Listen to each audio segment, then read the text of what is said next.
Hello, it's Peter Bradshaw from The Guardian here again, whisking you along the travelator of reliable criticism in the crowded regional airport of discourse.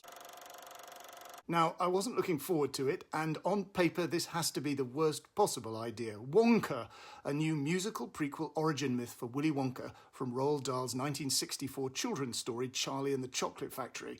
The reclusive, top-hatted chocolatier who decides in the onset of middle age to offer 5 golden tickets at random for kids to look around his secret confectionery paradise, staffed as it is by a slave labour workforce of Oompa Loompas. But in the hands of Brit cinema's new kings of comedy, writer Simon Farnaby and writer-director Paul King, who've already worked their magic on Paddington, this pre-Wonka is an absolute Christmas treat. It's spectacular, imaginative, sweet-natured and funny. Timothée Chalamet is charm itself as the young Wonka, who comes to pre-war Paris as a young man after a quaintly conceived life on the ocean wave, determined to make his fortune with the chocolate recipes invented by his mum, played by Sally Hawkins. He's a chocolate disruptor, shaking up the stagnant chocolate business with his new chocolatey ideas. He faces cruelty and imprisonment, but wins out with the help of his new friends. What are you doing? I'm making chocolate, of course. How do you like it? Dark, white, nutty, absolutely insane. Many people have come here to sell chocolate. They've all been crushed by the chocolate cartel. You can't get a shop without selling chocolate, and you can't sell chocolate without a shop. No daydreaming. What are we gonna do, Willy? Huh. Huh? Huh. A double huh. Do you have a pencil and paper? Uh-huh. I got an idea. Chalamet is elfin and puckish, unworldly and possessed of a Paddingtonian innocence and charm, and a nice singing voice without being insufferable. This very slender figure doesn't do actually much chocolate eating himself, incidentally, clearly preferring not to get high on his own supply. He pursues his cocoa-based destiny with heroism, finally confronting the villain's awful threat of death by chocolate. What else are Farnaby and King going to do, incidentally? A prequel for C.S. Lewis's White Witch as a little girl, wandering saucer-eyed around a delight sweetmeat factory in Turkey?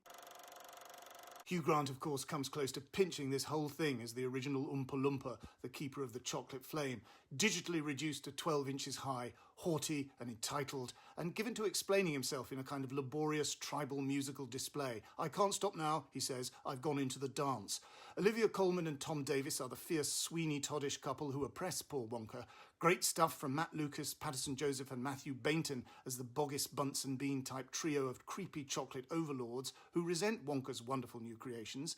Rowan Atkinson adds to his career gallery of inscrutable priests.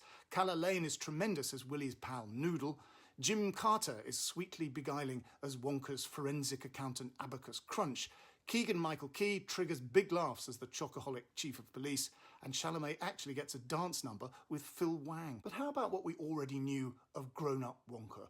What put the sea salt into the chocolate bar? What happened to him as a young man to turn him into the somewhat ambiguous, even sinister adult figure with a streak of Dalian cruelty, who is content to punish greedy, beastly, sweet gobbling children with an awful fate? And Willy Wonka is not so very far from Roald Dahl's other creation, the candy-wielding child catcher from his script contribution to the film Chitty Chitty Bang Bang. Well, this film doesn't answer that question, and it behaves as if it doesn't exist. Willy Wonka is just really nice. End of story.